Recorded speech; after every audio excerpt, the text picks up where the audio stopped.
What's up, party people, and welcome to Stoniecast number 184 and season 6, episode 10 of Thoughts and Hunches, Making Money in Bunches and Sucker Punches. It's your boy Stony coming back at you for the 184th time. This is the birthday edition of Thoughts and Hunches. It's your boy's birthday today. And I just got back from the dentist, so you got to forgive my mouth because it's still a little numb. And I'm talking like a little kid instead of waiting for it to heal. Instead, you degenerates need your picks. And I know how you guys get. So I'm giving you your picks, though I'm not at 100%. But I did my research and I got the picks. So I would like to welcome all of my fellow criminals, hoodlums, scumbags, shady characters, lowlifes, heathens, fugitives from justice, scoundrels, altar boys with unhealthy relationships with their priests, hustlers, wise guys, foul-mouthed, raging alcoholics, MLB players that have got into a fight with Bryce Harper. You know who you are. Thanks for watching. Gangsters, cheats, fienders with abusive language, degenerates. Let's face it, anybody with a massive gambling problem. If you're new to the show, hey, you probably fit into a few of those categories, so welcome, because you're now one of us. One of us. Gooba gaba, one of us. We accept they're one of us. Sorry, maybe it's the drugs and the Novocaine and everything. I don't know. But, just know the reference. Hey, make sure to hit the subscribe button right down here in the right-hand corner. Ring that bell. That way you can get notified every single time that I put out a new video. Just spread the word is also very easy. Just tell other degenerates, fienders, and scumbags, kind of like Tree, to go to YouTube and enter Thoughts and Hunches in the search bar. That'll take you directly to my page, and you can get dialed into everything that I give you. Also, if you're new and you don't know what's what with this channel, it's college and pro football winners, MLB playoff winners, and college basketball winners. The books don't expect a guy like me to deliver this many winners. I'm an outlier and I'm a disruptor. I'm like the Beastie Boys. I disrupt. Step inside the party, disrupt the whole scene. That's what I do. I go to the mattresses every single week and get the info in order to get you to the window with a ticket to cash. Now, before I get to the picks, as usual, I have some thoughts. Give me all you got. Listen. Give me all you got. Attaboy. Shohei Ohtani. We all know what he did on Friday night. And we're all impressed. But I have issues. Well, clearly. But I have issues with Shohei. Going into that at bat, he was in a 2-for-27 slump with 13 strikeouts in 27 at bats. But nobody's talking about it. My question is, why not? What Ohtani pulled off on Friday night was legendary. And it should be lauded because I've always maintained that what he's doing has never been seen by anybody ever. Right? Forget Babe Ruth. Babe Ruth could not fucking hold Shohei's jock. Right? But you got to treat him fairly. And when his interpreter is in a federal prison for being a fucking degenerate gambler like my boy Tree, it was swept under the rug because the networks and the talking heads can't stop knobbing Ohtani.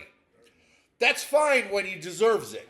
But when he's in a 2-for-27 slump with 13 Ks, nobody's talking or saying anything.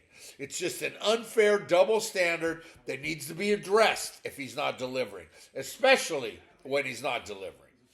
Now, as for the week that was, a hot start to the week was just what I needed with a win on Thursday Night Football and 3-0 in college football Friday.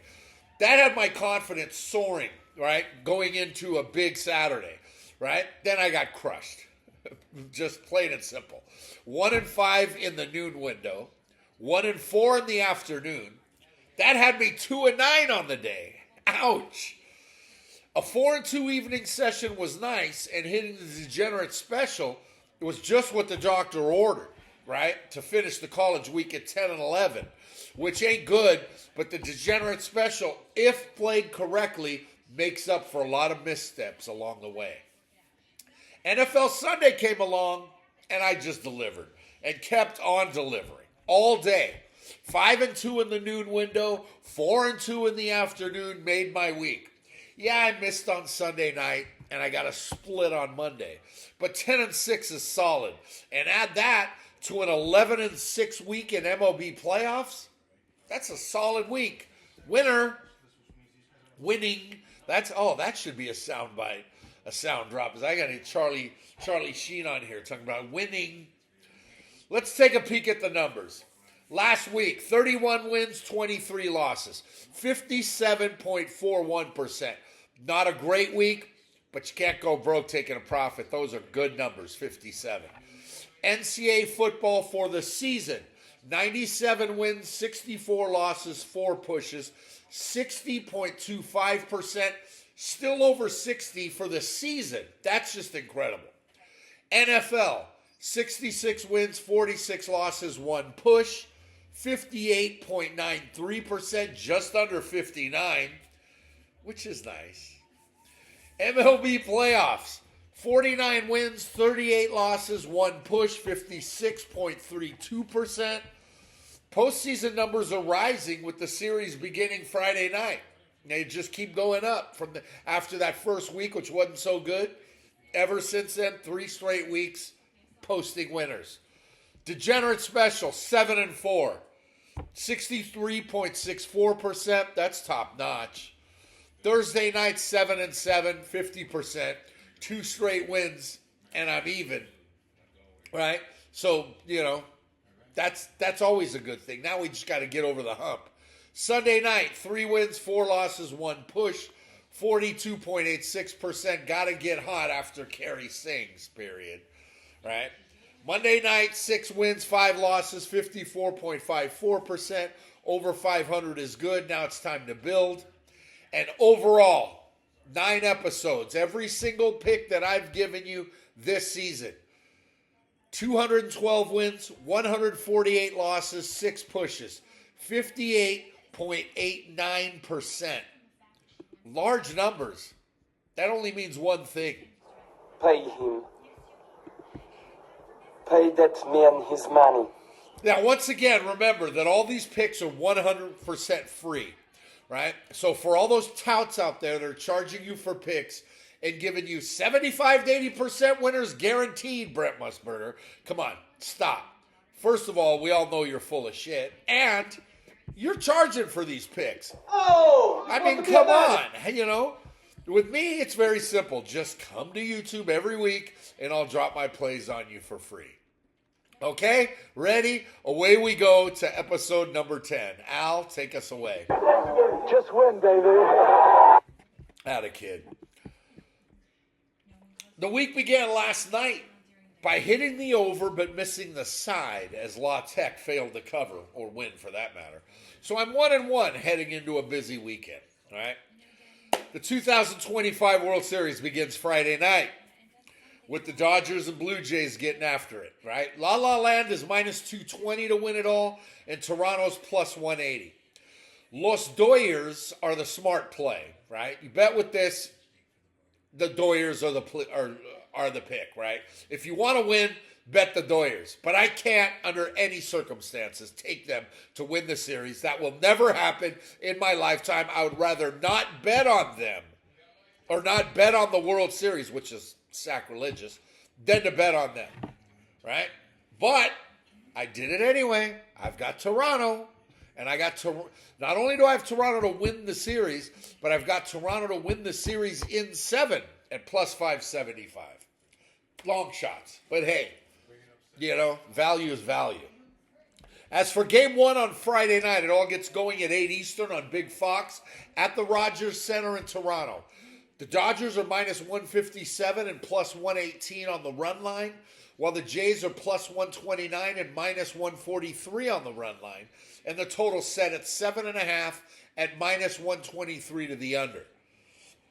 While the starters haven't been announced yet, it's assumed Blake Snell will go for the favorites and Kevin Gausman for the dogs. Great pitching matchup right off the bat. I mean, come on. Hang on. Give me a second here. Excuse me.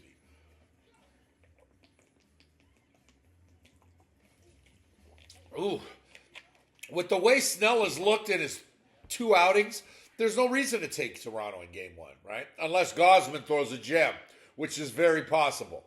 Bullpens are going to be a big story in this series, assuming the Dodgers starters don't each go 8 like they did in the NLDS, right? Toronto doesn't have a great bullpen, but it's better than the Dodgers, much better. Toronto has to win at least 1 game at home in the first 2. They won't get it here. Dodgers money line and under 7.5 in game 1. Check back in the comments section of this video going forward throughout the week for daily picks. All right? NCAA Week 8 kicks off tomorrow night at 8:15 Eastern on Amazon at SoFi Stadium in Inglewood. Always up to no good. Where the 4-3 Chargers are 3-point home favorites over 3-3 Minnesota, and the total's 44.5. The Vikings have flip-flopped wins and losses all season, and they're coming off a home loss to Stoniecastas. San Diego usually waits. They kick back and they wait, right? Until about week 10 or 11 to start heading south. But now they've lost 3 out of 4, and quarterback Justin Herbert is out of the MVP discussion. Yeah, remember when everyone was talking about it after week 1? It's a long trip for Minnesota, and they have 2 quarterbacks that aren't very good. But the Chargers have lost their last 2 at home, right? I'm so crazy, I'm going to say it. I'm glad Minnie is starting Carson Wentz. That's right. Vikings +3 has to be the play because the Dogs have been delivering all season in primetime. San Diego +3 with a sprinkle on the money line. Sprinkle me, man. That a kid. Friday nights have been really good to your boy over the last month. I got to go back and start charting those picks. I got Thursday night, I got Sunday night, I got Monday night, I got the Degenerate special. I got all these, special records, but I don't have my Friday night record. Friday nights, I've been smoking hot. I went 3-0 last week on Friday. So this Friday, right, 7:30 Eastern on ESPN at Lane Stadium in Blacksburg. 2-5 Virginia Tech's a 4.5-point home chalk versus 5-2 Cal, and the total's 49.5. Vatech had their season go sideways a while ago, and they won 2 straight last month, but 2 losses to Wake Forest and Georgia Tech showed the world exactly who they are. Cal may be 5-2, but we still don't know who they are, as they flip-flop wins and losses the last 5 weeks. But the big number is that they haven't covered in 4 straight. Give me the Hokies and -4 and a hook here. The late game Friday goes at 10 Eastern on CBS Sports Network at Mackey Stadium in Reno. 5-2 Boise State's a 22.5-point road favorite at 1-6 Nevada, and the total's 51.5. Boise's 2 losses were to ranked teams in South Florida and Notre Dame, but in all 4 of their wins, they've absolutely rolled, including a big one over UNLV last Saturday. Nevada's awful. They've lost, 5 in a row. But they've covered 3 of those, including last week at New Mexico. I don't have a feel for the side here, but I do like over 51.5, especially when Boise scores 40 on their own. Moving on to NCAA Saturday, let's start at noon Eastern on Big Fox at Memorial Stadium in Bloomington. Second-ranked Indiana's a 24.5-point home chalk over 3-4 UCLA, and the total's 54.5. Indiana's the talk of college football these days, and they're outscoring their opponents by an average of 44-11. Eye-popping wins over Illinois and at Oregon have vaulted quarterback Francisco Mendoza to the top of the Heisman race. UCLA was left for dead for good reason 3 weeks ago, but they've since won all 3 with an interim coach and an offense that's averaging 33 per during that stretch. Indiana's head coach Kurt Cignetti's now extremely well paid, and I don't see this one being close. Who's your daddy minus the big number? Forgive the sounds and shit you hear coming out of my phone. Remember, it's your boy's birthday. A lot of love for your boy, right? Lot of love coming. At noon Eastern, with Saturdays in the South, we get the 3 Fs. Faith, Family, Football on ABC at Gaylord Family Memorial Stadium in Norman. 13th ranked Oklahoma is a 5-point home favorite versus number 8 Mississippi. and the total's 54.5. Oklahoma bounced back from their first loss of the season 2 weeks ago to Texas in the Red River Shootout by pounding South Carolina last week, while Ole Miss suffered their first loss last week at Georgia. This has the makings of a good one because there are two good teams, right? Both of these teams are good, but neither's great. OU has the defense and Ole Miss has the offense. I prefer the defense, especially at home. Sooners -4 and a chunk. The 123rd Sunflower Showdown goes at noon Eastern on TNT at the Booth in Lawrence. As 4-3 Kansas is a 3-point home favorite over 3-4 Kansas State, and the total's 56.5. The Sunflower Showdown's the fourth longest active rivalry in all of college football, and K-State has won a staggering 16 in a row. Both schools were off last week as KU's coming off a loss to Texas Tech, while State knocked off TCU in the Little Apple. Avery Johnson and Jalen Daniels, they make a really good quarterback matchup. And this could be the best chance the Jayhawks have had in a while to break the streak. And now's their chance to win the Governor's Cup. Streak ends here. KU -3. Noon Eastern on the ACC network at Keenan Memorial Stadium in Chapel Hill. 16th ranked Virginia comes in as 10.5-point road favorites at 2-4 North Carolina, and the total's 52.5. Virginia's red hot. They've won 5 in a row. But after a couple statement wins over Florida State and Louisville, they struggled big time before putting away Washington State last week, who actually is playing pretty well. You know, they're not winning, but they're covering. But now, after, Carolina, they're just in a free fall, right? But they did cash for us last week at Cal. Hoo-ah! Yeah, that's right, degenerate special. Now they're back home against a ranked opponent. Big number for Virginia. The Cavs get the W, but Carolina cashes the ticket. Heels +10.5. Noon Eastern on the CW network in Winston-Salem. 5-2 Southern Methodist is a 3-point road favorite at 4-2 Wake Forest, and the total's listed at 54.5. SMU's won 3 straight, and Wake has won 2 in a row, and both teams covered all of those wins. Kevin Jennings has been great as SMU's signal caller, while Wake's defense has been downright rude to opposing passers, right? I'm going to take the home dog here off of a bye, and I'm going to roll with the Demon Deacons, catching 3 in a chunk. Noon Eastern on the Deuce at the Liberty Bowl in the home of the Blues.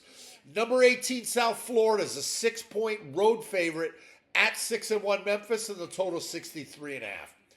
Memphis stubbed their toe last week in a bad loss at UAB, leaving them a game behind the big dogs in the AAC, one of which is South Florida, who's rolling since their lone loss to Miami last month. Both teams can score, as USF is averaging 41 per and Memphis 38. It's the Tiger defense that's been better, though. And being at home, coming off a loss, I'm on Memphis here, catching 6. 12:45 Eastern on SEC Network at Razorback Stadium in Fayetteville. 2-5 Arkansas's 1.5-point home favorite versus 3-4 Auburn, and the total set at 57.5. Arkansas's lost 5 in a row and lost their head coach in the process, but they have 2 straight backdoor covers in their last 2 games, right? And that had me literally on the verge of breaking my TV, right? The first one was bad enough against Tennessee, but last week, oh, man. A&M, come on, put them away, for God's sake, right? Just can't do it, right? Auburn, they've lost 4 in a row, right? And last week was particularly painful as they blew a late lead at home to Missouri and lost in overtime. Arkansas wants a shootout, and Auburn wants it 23-20. I like Auburn's defense right now, and even though they're on the road, I'll take the Tigers here, catching the point in a chunk with a little sprinkle on the money line. Sprinkle me, Mike. Sprinkle me. There we go. 3:30 Eastern on ESPN at First Bank Stadium, right here in Music City, USA. 10th-ranked Vanderbilt's a 2.5-point home chalk versus number 15 Missouri, and the total's listed at 52.5. Yes, you heard that correctly. Vanderbilt is the number 10 team in the nation. This is the first top 10 ranking in 78 years. And trust me when I tell you, Music City is buzzing. So much so that ESPN's College Game Day is coming to town 10 minutes from here, right up the road.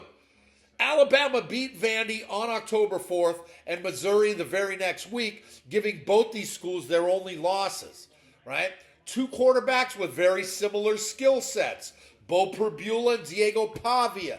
They're going to meet up. And I like Missouri a lot, and I truly believe they're underrated. But Pavia's a dog right now. And he's willing, right? And his team, he's getting his team to wins, period, right? Anchored down, -2.5. 3:30 Eastern on ABC at the Willie B in Columbia. Fourth-ranked Alabama's a 12.5-point road favorite at 3-4 South Carolina, and the total's 47.5. Bama hasn't looked back since their season-opening loss in Tallahassee. Shout out Donnie O. And they've ripped off 6 straight, covering all 6. South Carolina has been very uninspired the last 2 weeks in losses to LSU and Oklahoma. And now they face a red-hot Tide. Remember when everybody wanted Kalen DeBoer fired after week 1? Yeah, I don't either. Tide dance, -12.5. 3:30 Eastern on Big Ten Network at Husky Stadium in Seatown. Shout out Mix-a-Lot. 5-2 Washington's a 4.5-point home favorite versus 23rd ranked Illinois, and the total set at 53.5. Both schools have what are known as good losses, as UW's losses were to Ohio State and Michigan, while the Illini's are even better to Ohio State and Indiana, the top 2 teams in the country. Washington was particularly disappointing last week in Ann Arbor. And the Illini, they've had a week off to stew after getting beat up by top-ranked Ohio State. Washington's a different squad at home, and I think they get it together after last week's calamity. Huskies, -4 and a hook. 3:30 Eastern on Big Fox at Jack Trice Stadium in Ames.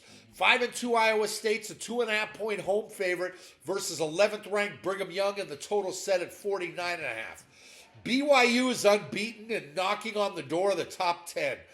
And after last week's big win over Utah in the Holy War, they're now a legitimate threat for the Big 12 title after Texas Tech's loss in Tempe. ISU's coming off 2 straight losses to Cincinnati and Colorado, which were their first 2 losses of the year, right? But they've had a week off to rest while BYU was in a total dogfight with Utah last week. Iowa State gets it done here to completely throw the Big 12 into upheaval. Cyclones, -2 and a chunk. 3:30 Eastern on CBS at Kinnick Stadium in Iowa City. Wave to the hospital. Kinnick Stadium. 5-2 Iowa's an 8.5-point home favorite over 5-2 Minnesota, and the total's 39. Iowa's hot with their only loss in their last 6 being to Indiana last month, and they've rebounded with wins over Wisconsin and last week to a Penn State squad that's a total mess right now. Minnesota had an impressive win as 7-point dog last Friday over Nebraska in one of my very, very, very many winners. Hoo-ah! That a boy, Al. Anytime you feel like it, just blurt it out. The Gophers have won 3 out of 4, and they always seem to be in it when they're dogs.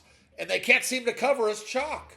It won't matter either way here, as this one goes under 39. Sorry, Josh, but unders cash, overs don't. 4:15 Eastern, unless you're a Dallas Cowboy over. 4:15 Eastern on SEC Network at Davis-Wade Stadium in Starkville. Number 22 Texas is a 7-point road chalk at 4-3 Mississippi State, and the total's 45.5. Texas has won 5 out of 6 after surviving in Lexington last week, while Hail State, they've lost 2 in a row after last week's L at the Swamp. Arch Manning has been hit or miss for Texas, and most of his misses, they've been away from Austin. I need more cowbell. Give me that candy. Hail State plus the touchdown. When the sun goes down at 7:30 Eastern on ABC at Tiger Stadium. When the sun goes down, we'll be grooving. Tiger Stadium in Baton Rouge. Third-ranked Texas A&M is a 2.5-point road favorite at number 20, Louisiana State, and the total's 47.5. A&M's rolling, though they got backdoored by Arkansas last week. Either way, they've been scoring in bunches. LSU's lost 2 out of 3, and they're both good losses at Oxford and at Nashville last week. But LSU's defense is elite, but Vanderbilt toasted them last week and hung 31 on them, and they kneeled on the ball on the 1 yard line. So let's call it 38, right? I mean, now they got to face Marcel Reed, who's becoming part of the Heisman conversation. He's moving up boards after every game. I know it's LSU at night, and they're practically unbeatable, but A&M's really playing well right now, and you can throw Garrett Nussmeier in the same group as Carson Beck and Cade Klubnik as quarterbacks who don't do anything. They just don't. They manage the game. They don't make plays. Marcel Reed, on the other hand, does everything. A&M -2 and a hook. 7:45 Eastern on SEC Network at Kroger Field in Lexington. 17th ranked Tennessee's a 9.5-point road favorite at 2-4 Kentucky, and the total's 54.5. Tennessee might have 2 of the best losses you can have. Georgia and at Alabama last week. UK's dropped 4 out of 5 and are winless in the SEC. This is the Vols' chance to get healthy and put up big numbers. They will. But Tennessee's defense would terrify me if I were a Vols fan. Kentucky +9 and a hook has to be the safe play here. 8 Eastern on the Deuce at Mountain America Stadium in Tempe. 24th ranked Arizona State is a 7.5-point home chalk versus 6-1 Houston, and the total's 47.5. Good one right here in the Big 12. ASU lost their opener at Mississippi State, won 3 straight. Were beaten up by Utah 2 weeks ago, and then they recorded their statement win last week over then 7th-ranked Texas Tech. Oh, but they were ranked 7th when they played them. I know, Donnie. I freaking hear you. All right? Deal with it. Houston's only loss was to Texas Tech 3 weeks ago, and they rebounded with losses at Okie State and last week over Arizona. ASU is just a different team with a healthy Sam Levitt running the show right now. I like ASU a lot, and they get the win here. But Cougar Paw, they get the cover here on the road because I love that hook. And and Donnie, you're lucky that I'm not taking or even commenting on Miami this week because I could tear you guys to shreds. But I'll take my time and wait until they win a couple more games and you guys get all fired up because they're going to make the playoff. No, they're not. And finally, after hitting another degenerate special last week with Stanford winning outright, this week's late night Get Right goes at 10:15 Eastern on ESPN at Rice-Eccles Stadium in Salt Lake Stony. As 5-2 Utah's 13.5-point home chalk versus 3-4 Colorado, and the total's 49.5.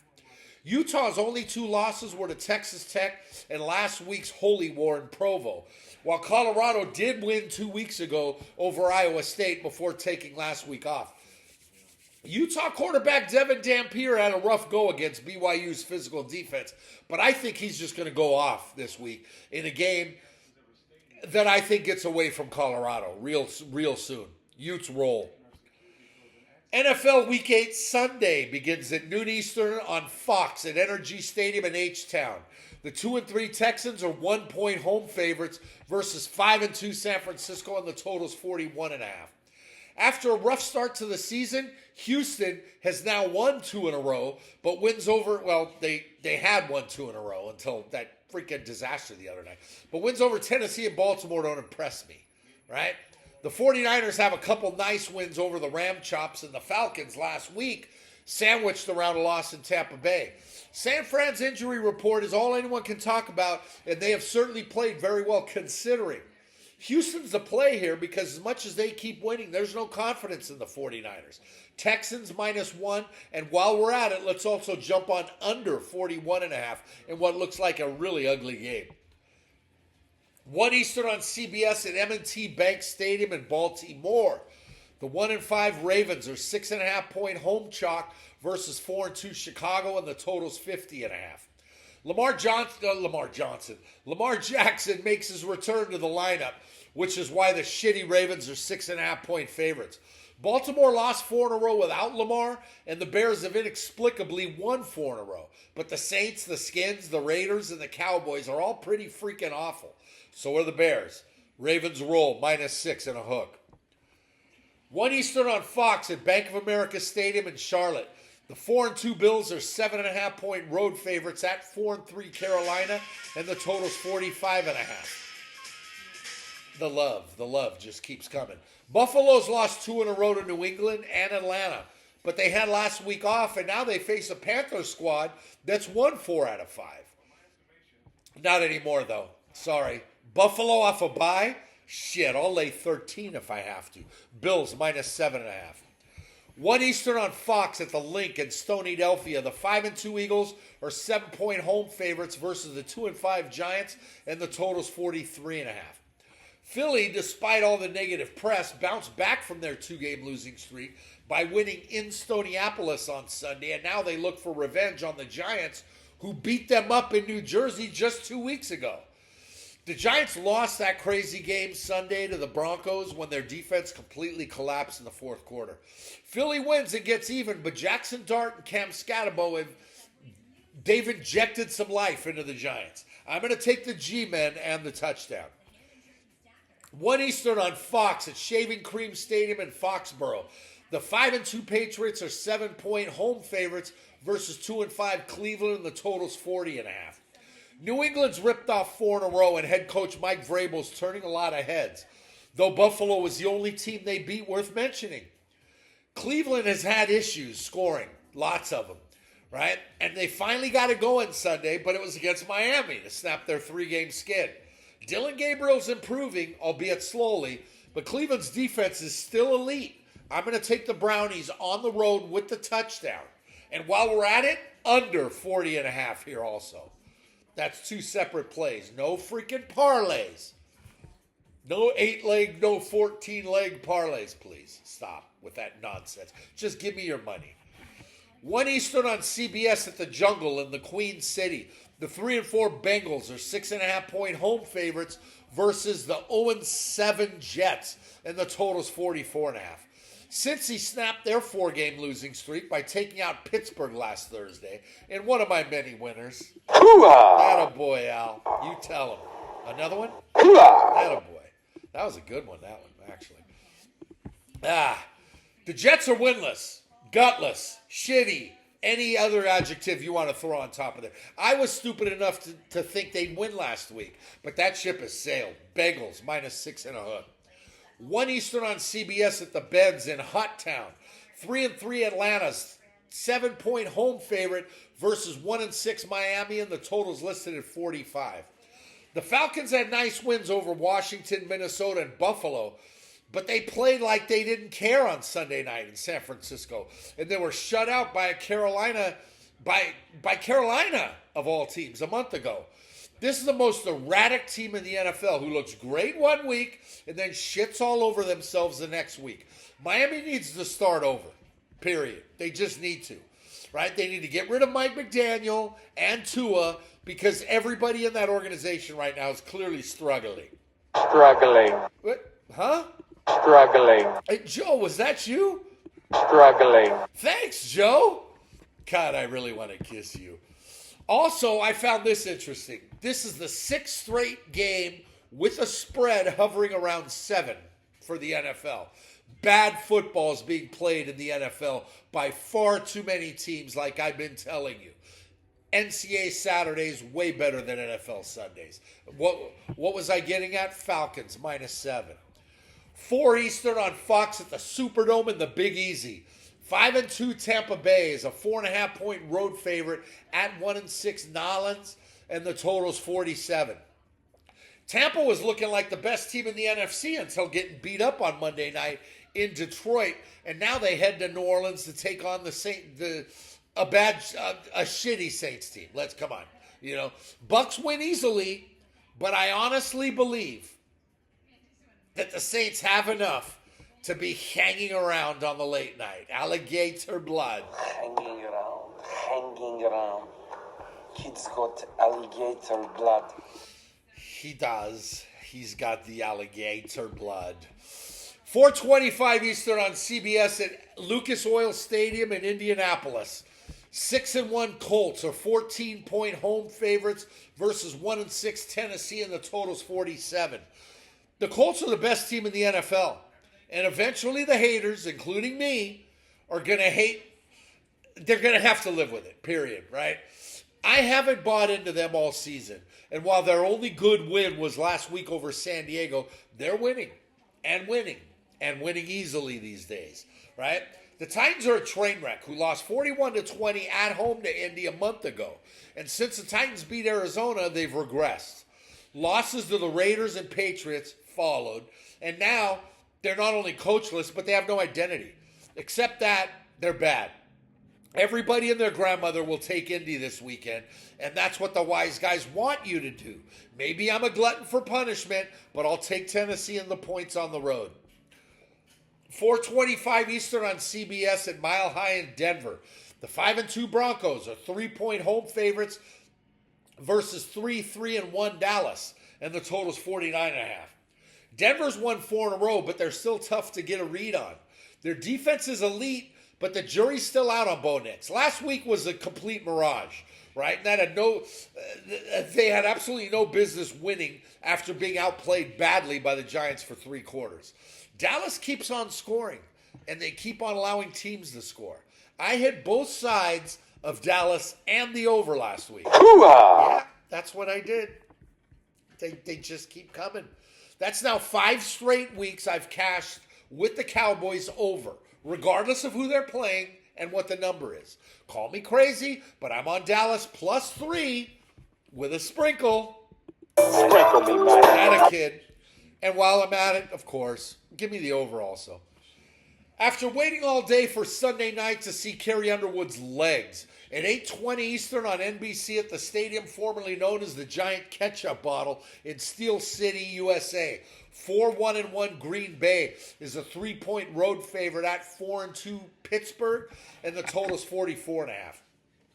The Pack were up against it on Sunday, and they came from behind to take out a pesky Arizona squad, and they've now won 2 in a row, while Pittsburgh's 3-game win streak came to a halt last week Tuesday at the Jungle in Cincinnati, and another one of my winners. Hoo-ah! That's right, Al. The press is going to force feed you the Aaron Rodgers narrative, and Mike Torito and Chris Collinsworth will beat it to death on Sunday night. But the Pack are the better team at home. Green Bay -3. And finally, Monday night, 8:15 Eastern on ABC at Arrowhead Stadium in Kansas City. The 4-3 Chiefs are 10.5-point home favorites over 3-4 Washington, and the total's 48.5. After a rough start to the season, KC's won 4 out of 5. While the Skins have lost 2 out of 3, and Jaden Daniels has a strained hammy all of a sudden. As of this recording, he's questionable, and he's the whole reason why this number is so high. According to the press, the season's over, and the Chiefs are going to win it all, so we might as well just stop and don't need to continue. Matter of fact, let's go home. I'm going home. The season's over. Chiefs won, right? That's what everyone's telling you. Washington +10 and a chunk to close out the week. That's the pick. 16 NFL plays, 19 more college plays, daily MLB playoff plays. Damn, that's a lot, right? Keep in mind, World Series going on at least through next Tuesday. Don't know how many days it's going to last, but keep checking back daily for those picks, right? Also, keep your eye out for STONIECAST number 184, which is going to drop next Wednesday. So until then, just remember that if you want to win big, you got to bet big. You can't go broke taking a profit. Scared money don't make money. The less you bet, the more you lose when you win. Shout out Chris the Bear FALLICA. For me, the action is the juice. The difference between winning and making money is that anyone can win betting chalk, but you can't make money unless you take the dogs. There's money on the streets that can't be ignored. And finally, good luck to you. Yeah, I still miss you, Gooch, my brother. Rest in peace, Charlie Kirk. You are missed big time. Pay him. Pay that man his money.